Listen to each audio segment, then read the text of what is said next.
Jak gdzieś tam lecisz w tej próżni, uderza się gdzieś półka po półce. Znaczy, no jego błąd był taki, że nie sprawdził haka. Takiemu gościowi. Decyzja trudna była, no i wielu ludzi... No ja spontaniczny odruch. Wyciągłem ramiona i go łapę, jak dzidziusia. Teraz masz co masz.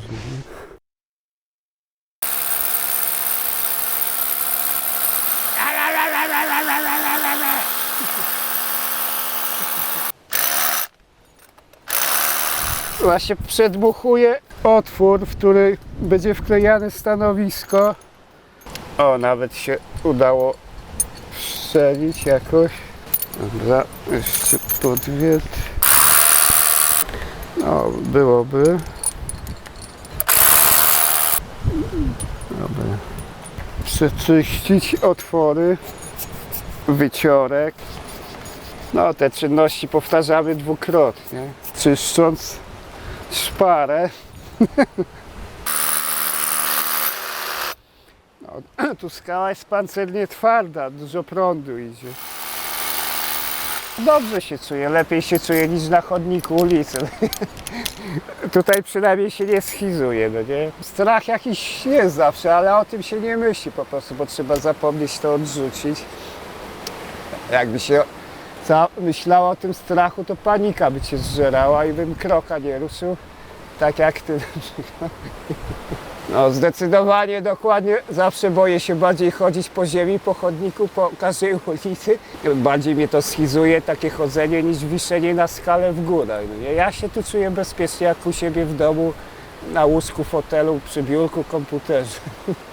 Żadnej sraki. No stres, no sraka. No nie, Rysiek, to jedziemy dalej, robimy swoje.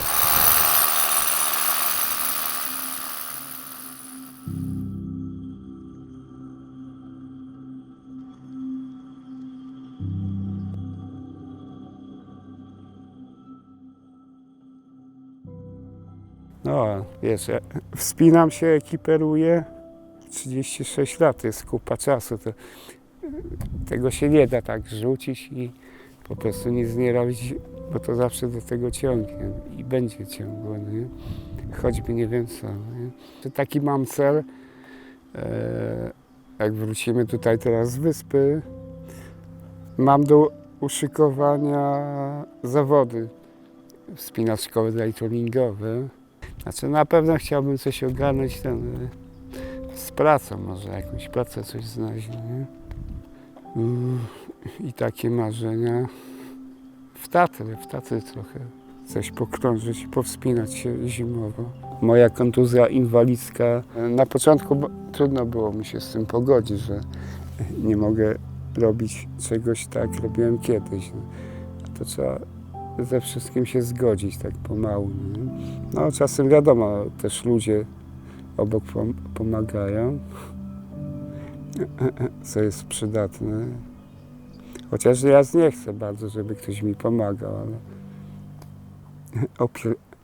opierdzielam ich wtedy.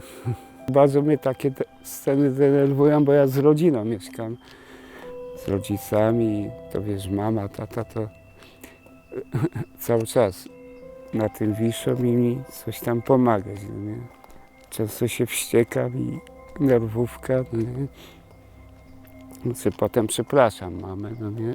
Za różne jakieś tam zaistniałe słowa i tak dalej. O, guma, chodź tu, coś ci pomożemy. Nie. To nie w moim stylu.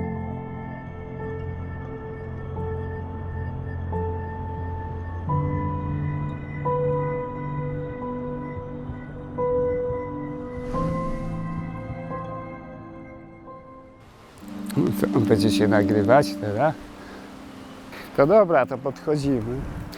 A to też nagrywa puls serca.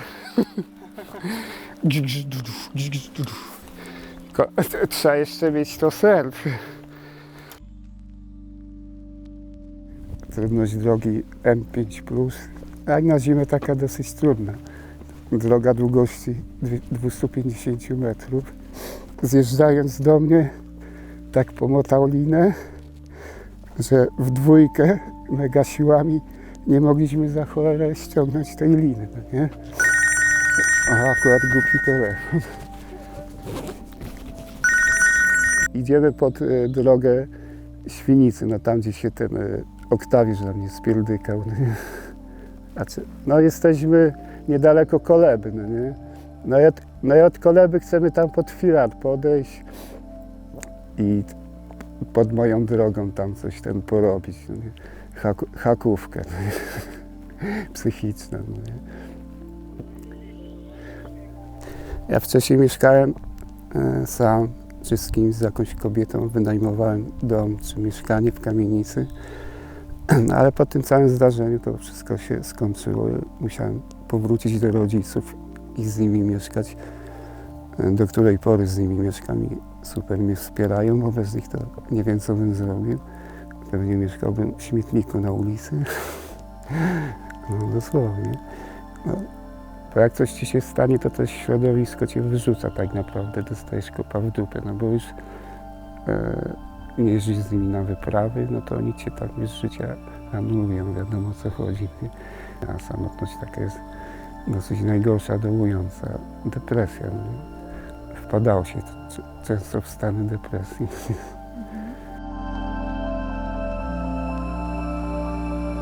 No ja jestem na zasiłku, który dostaję z MOPS-u, to jest zasiłek w wysokości śmiesznych pieniędzy, 650 zł. No ja z tego sobie muszę miesięcznie poradzić, bo ona też mnie wspierała. No mówimy tu o Eli, o kobiecie.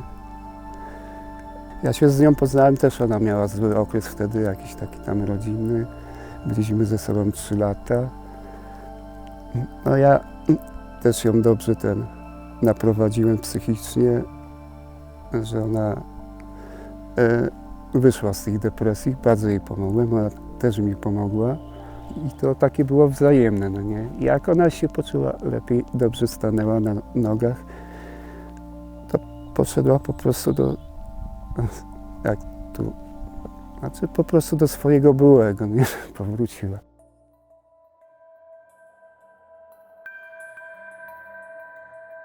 Pewnego dnia przyjechała do mnie i po prostu na dworcu, na pociągu, na dworcu PKP powiedziała mi, że już nie chce, że się wynosi, że zmienia życie. Powiedziała mi, że już nie nadąża za mną, no nie, co mnie zdziwiło. No nie.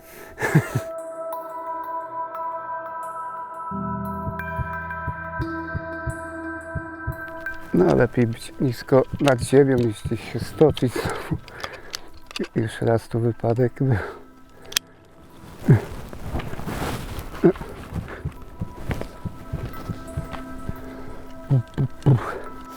No myślę, że trwało około 3 lat takie się pozbieranie.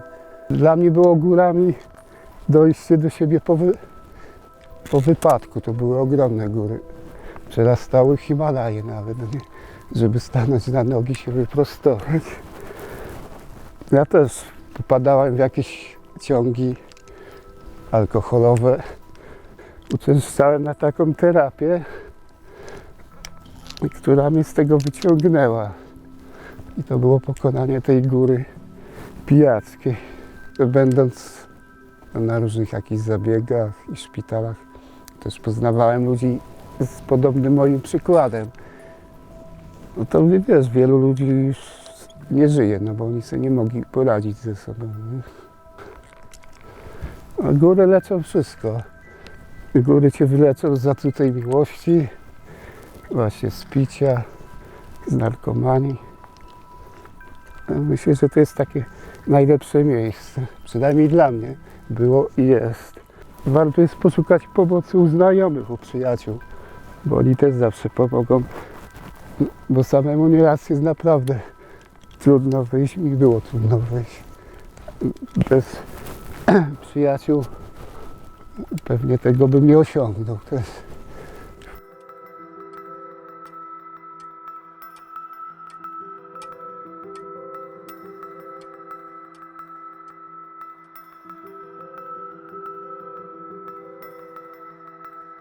rok 2007, to będzie 12 lat temu.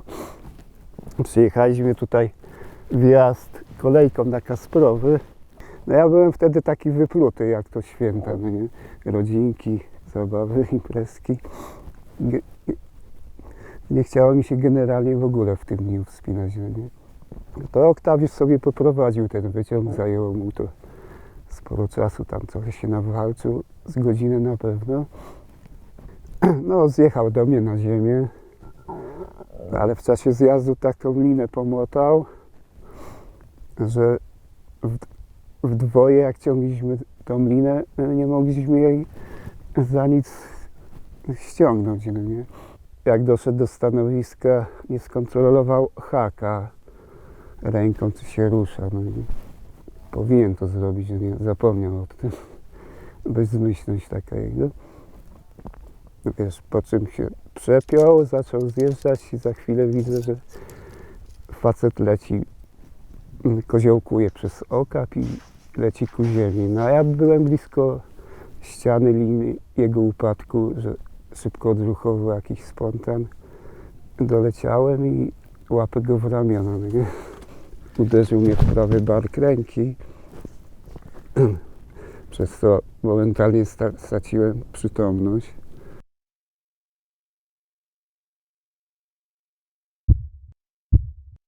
No reanimował mnie, usta, pompka. No, jakoś mnie doprowadził do żywotności, że złapałem oddech, no nie? Zadzwonił zaraz po śmigło. Śmigło szybko przyleciało, bo akurat mieli akcję na Kasprowym. Już widziałem, że wisi helikopter nade mną. Opuścił się do mnie, zapodał mi zastrzyk adrenaliny. Zawieźli nas na chirurgię do Zakopanego, do szpitala. No.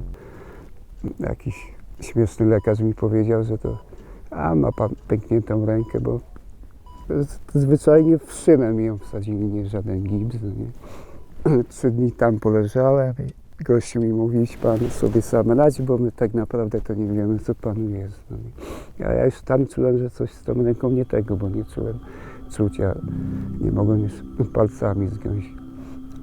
A jakby to było tylko zwyczajne złamanie czy pęknięcie, to by ci się wszystko normalnie poruszało. No nie?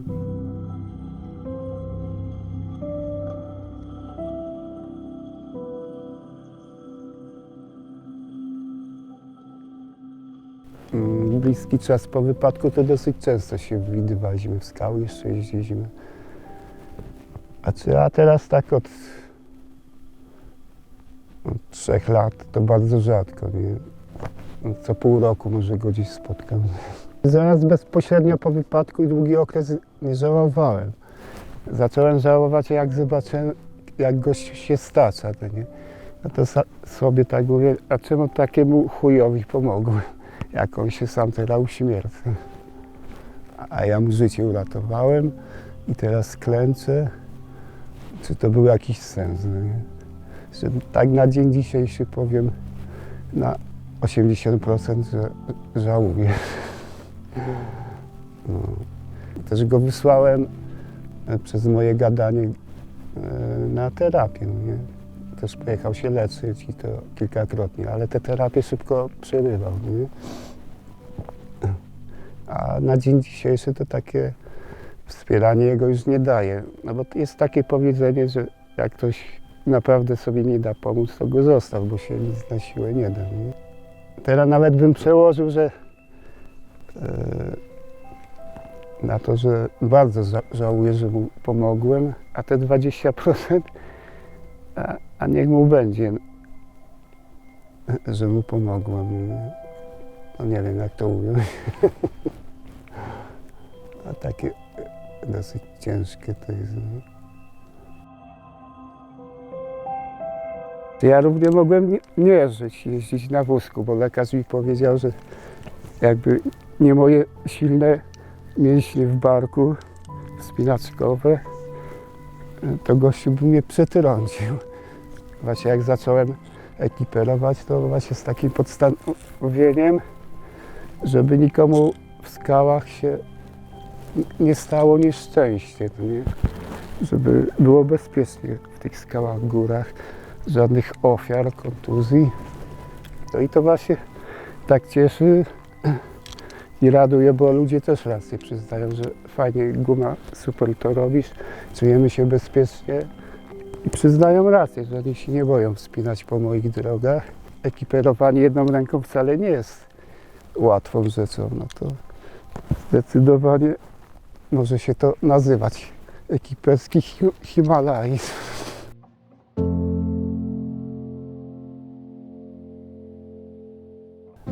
Dwanaście lat temu tu się rozsypałem pod ścianą.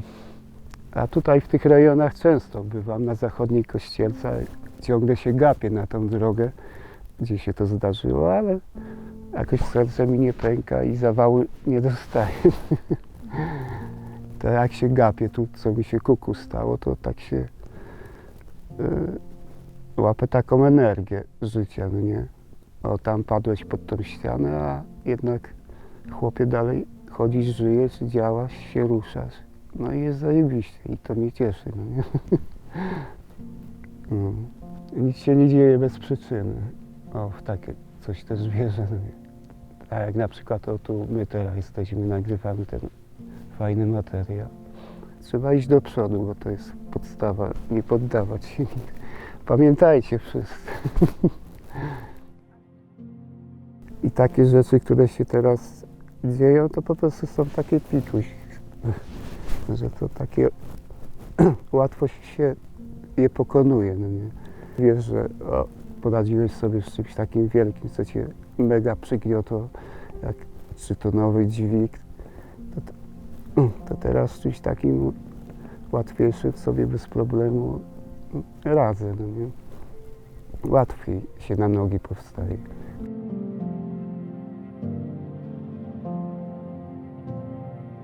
No, działanie w tych górach, co robię nadal, żeby to fajnie wychodziło, bo to ludziom się podoba.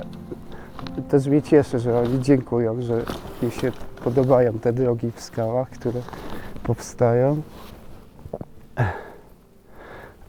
No i takim priorytetem jest zatrzymanie o siebie, dbanie o swoje zdrowie, żeby się nie rozkrzyżować, nie wchodzenie dalej w używki, bo to niszczy człowieka masakrycznie. Nie? Znaczy nie, no jestem dumny, że jestem Artur Guma i że zrobiłem tyle dobrego dla innych ludzi. To jest takie rajcujące, no nie? A że tam umierało mi się z dobrym pożegnaniem.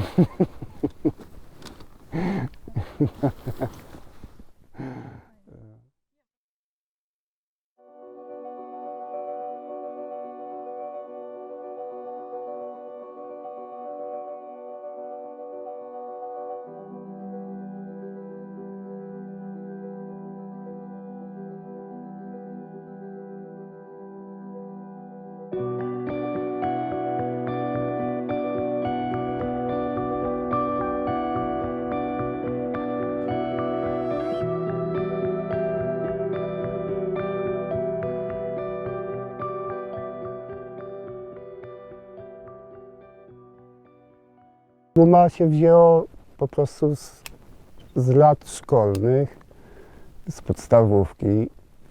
Ludzie to często mylą, myślą, że ze wspinania. A to się wzięło z czasów dzieciństwa w szkole, jak się często biło ze starszymi chłopakami. No to wiesz, nakopali mi ostro, ale ja nie wymiękałem, zawsze byłem taki gumowy, plastyczny, że dalej tam z nimi się biłem, a po prostu nie wymiękałem, no nie, i stąd oni mi nadali ksywę gumowy, guma. No nie.